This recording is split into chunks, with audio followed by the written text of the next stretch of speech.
বিশ্ববিদ্যালয় বিজয় ৭১ হল ছাত্রলীগের সভাপতিকে পাকড়াও, একই সঙ্গে ছাত্রলীগের হাতে ট্রফি তুলে দিয়ে ভাইরাল ইউএনও জাকির। ৭১ পত্রিকার সঙ্গে আছি আমি লনি সুলতানা।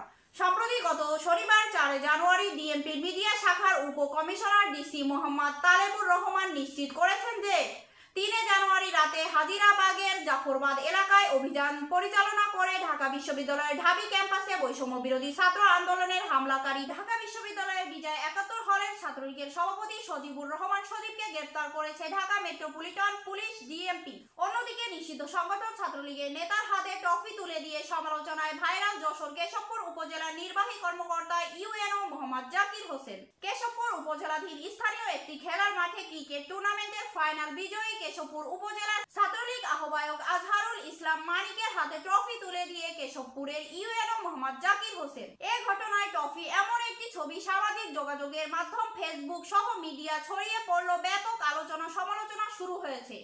আজ এ পর্যন্ত, দেখা হবে পরবর্তী সংবাদে। তত সময় বাঙালির জাতীয় কণ্ঠস্বর ৭১ পত্রিকার চ্যানেলটি সাবস্ক্রাইব করে আমাদের সঙ্গেই থাকুন।